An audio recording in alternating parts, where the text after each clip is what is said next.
Hey everybody, I just wanted to give you a little heads up before we kick into the review of this game.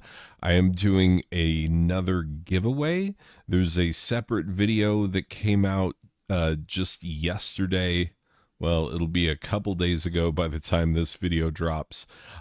So yeah, go and check the giveaway video. Make sure that if you want any of these games that you email me by Friday, all of the information you need is in the video, so check that out and you can win yourself some free Steam games courtesy of me. Anyway, let's get into the video. Hey everybody. Today we're going to talk about one of my very favorite games, a game that I have technically sort of reviewed on this channel before, but as a Switch game. And yeah, the way that I was doing reviews back then, they don't get a lot of people revisiting them.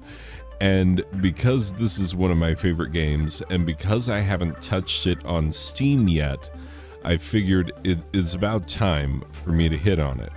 This one and its sequel, which is also one of my favorite games. Yeah. So these two are vertical shooters. Depending on which way you're playing it, it might be more bullet hellish than at other times, depending, and we'll talk about that. But yeah, these games, it's really interesting because there's two of them, technically, but they've been released multiple times, and on multiple platforms, and they have been updated for their Steam versions, and also the Steam version, the Switch version, basically the same version. But yeah, let me tell you everything that this has been released on, and you're gonna be like, okay, that's all right then. So it was first released on Symbian. Yeah, remember Symbian? Exactly. Like, you either had it and were kind of frustrated with it, or did not have it. I did not have it. I don't know. I never heard any good things about Symbian. I never heard people telling me, like, you know what you're missing in life is having a Symbian-based device.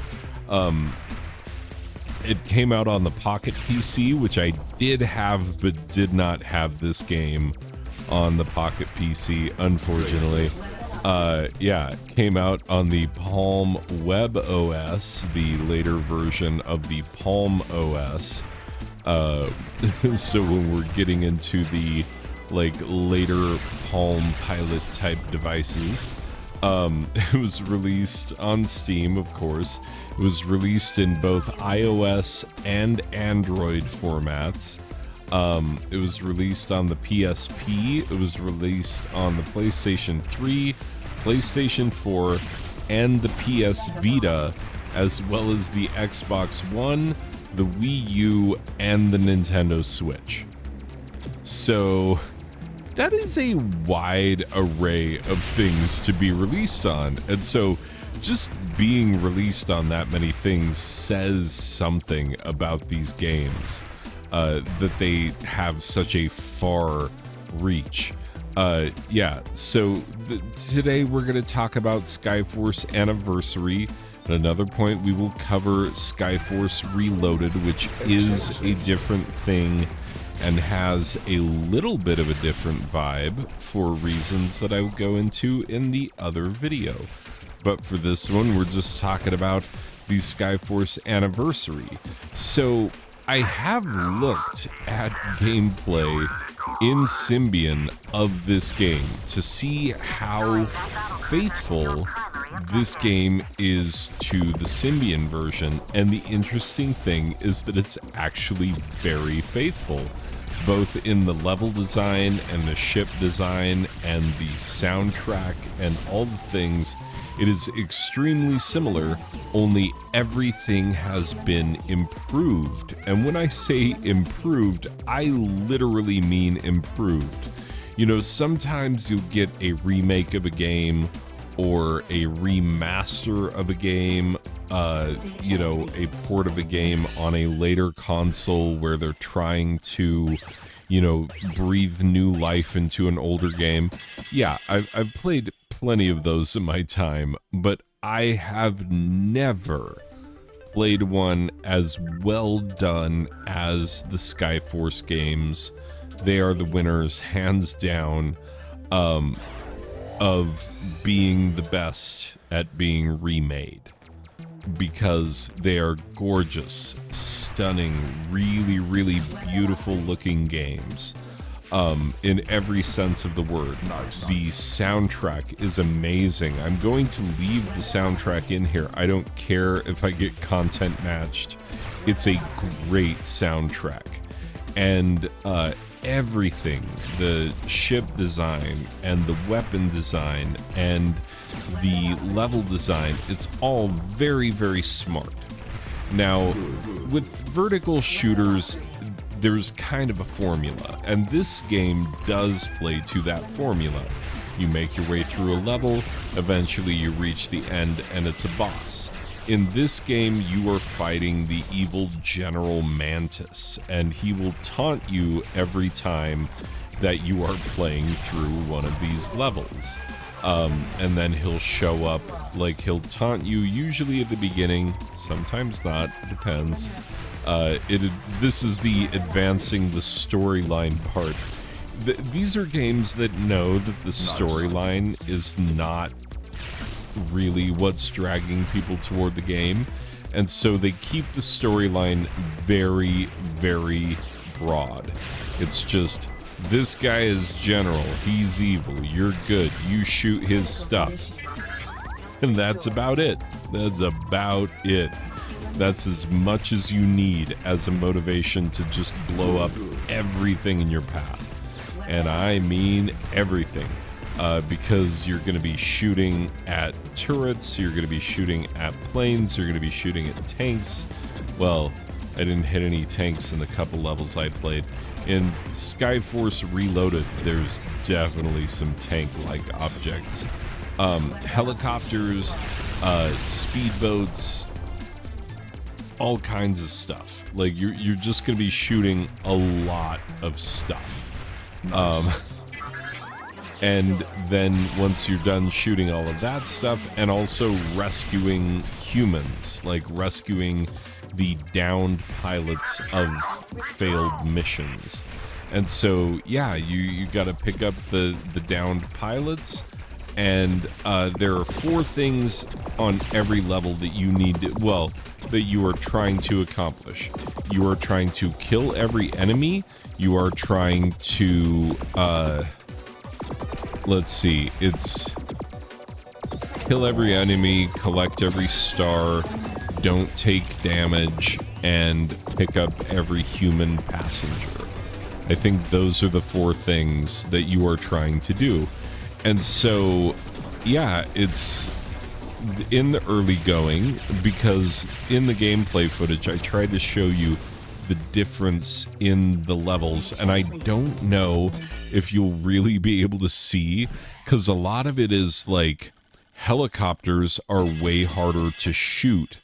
Like, they're just, you have to shoot them longer to get them to crash, and so they have enough time to fire 2 heat-seeking missiles at you, so they're more deadly. And you have to get up close to them because you have to pump a lot of bullets into them because they're harder to kill now. And so when you're playing on insane mode, it's not that there are so many more enemies.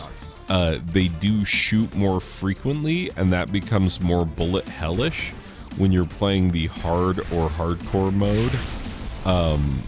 Those 2 modes, like, they bring it. They really do bring it. And so, yeah, you're going to be fighting harder and harder dudes. The same ones that you're fighting before, the same ones in the same pattern. And that pattern is really important. Because if you are going to pick up every star, if you're going to pick up every passenger, if you are going to make sure that you shoot and blow up every single enemy, And if you're going to do that without taking damage, well, yeah, you're gonna need to run it a few times before you're able to scratch all of those things off the list. Except it is a little bit easier in easy mode.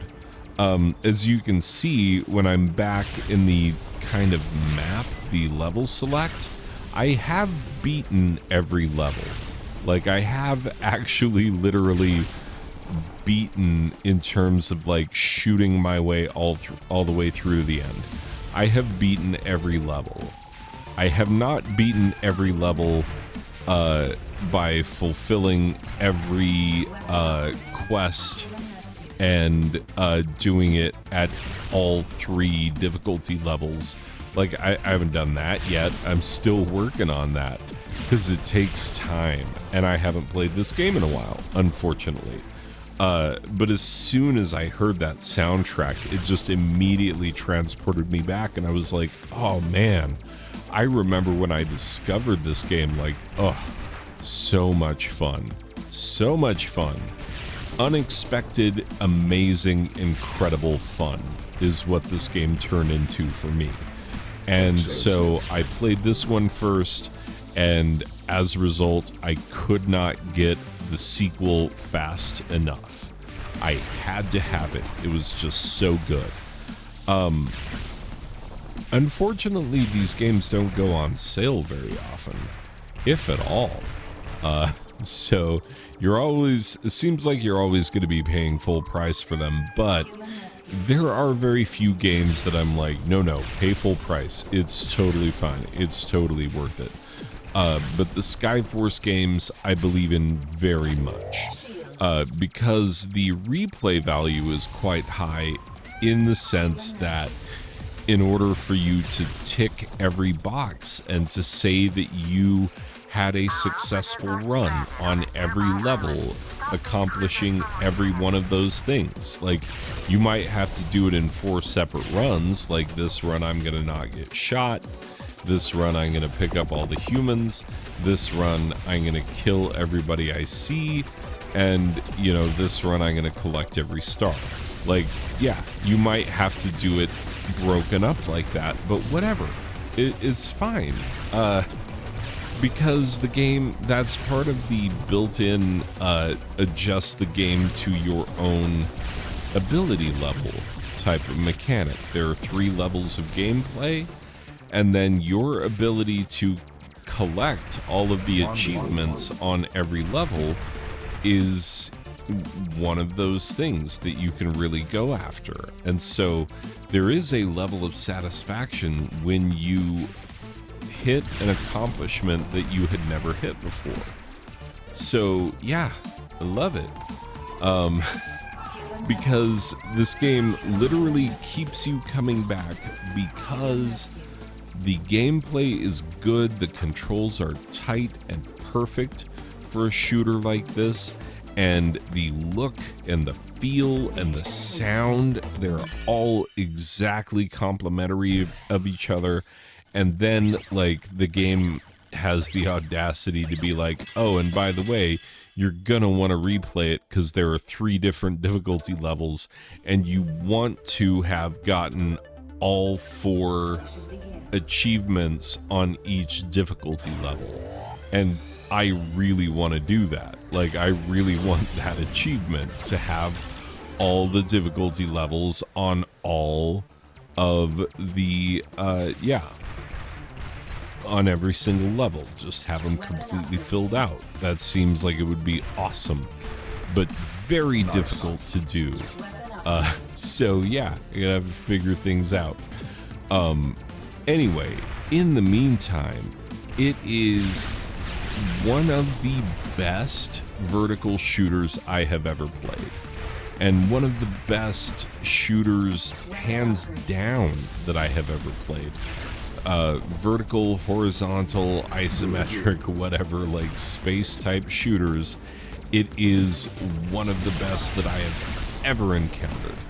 And so yeah, it's hard not to go overboard with the praise of this game.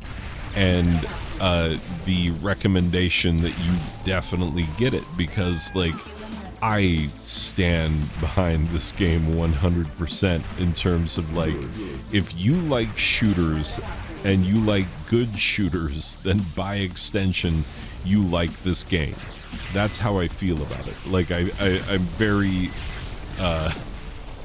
convinced that my math is correct there. The transitive property of you liking good things means that if you like shooters, then you also like this one, because it's a great one. Anyway, let me put a final score on it. It's not going to surprise you. But yeah, hopefully you have seen. I feel like the only thing I can convey is my enthusiasm for this game. I have a hard time like really encapsulating like everything that this game is and what it is that makes it so fun. But it's super fun. I have poured hours and hours into this game. You can see on this Steam save that I put 12 hours into it. That's on this version. I also have put a lot of hours in on the PS Vita, and I put a lot of hours in on the Switch, because I own this game multiple times. Like, I own this... anything that I can get this game on and its sequel, I get it. That goes for everything. So if for some reason I have a Symbian device in the future, I'm going to be like, all right, it's time. Let's put Skyforce on there. Because it's just such a great, undeniably great game. Anyway, people, yeah, I wonder what my final score of this game is going to be. Let's find out. So, for the final score on Skyforce Anniversary, it will not surprise you that I am going a 9 out of a possible 10 P38s from 1942. Yes, from both 1942 the year, but also 1942 the game. Also, P38 Lightning, pretty sweet World War II era airplane. Twin fuselage, pretty crazy things they were doing back in the day. Anyway, people, yeah, this is a very, very fun game. If you like vertical shooters at all, or horizontal shooters, or just shooters in general, these are superbly fun games. They do have a tremendous amount of replayability. The level design is top-notch. The general feel of the game is awesome, and you're going to spend a lot of time upgrading your ship. And it's one of those games where, like, you feel... because my ship that you see in the footage, that is maxed out. Well, no, there's, like, one last thing that I need to buy. But aside from that, it's maxed out. And that makes it pretty crazy. That makes it, like, too much of a good ship for the levels that I was playing. But I didn't want to show you, like, super late levels, because there are 9 levels. I showed you 2, so you've seen a significant portion of the game. But, like... within these levels, you will want to play them again and again, because, you know, you're going to pick up more stars, that's the currency, and then you're going to spend that currency to upgrade your ship. Every ship upgrade, you immediately feel a difference and notice a difference in how many enemies you're able to kill, how many stars you're able to pick up. All the things, like every one of the upgrades is something that you do notice. The game is perfectly balanced, beautifully balanced. The level design, again, top notch. The controls, top notch. Everything amazing. So why is it a 9 out of a 10 and not a 10 out of a 10? That's because it has an older sibling, or a younger sibling, actually. I guess it would be. That's because there's a newer, better version of the same deal. that brings a new set of wrinkles to the game, and they are very fun and very interesting. We will get to those at a future date. But yeah, for today, that's going to do it for Skyforce Anniversary. A very fun game, one of my very favorites. Anyway, people, that's going to do it for this one. I will see you in the next one. Okay, bye.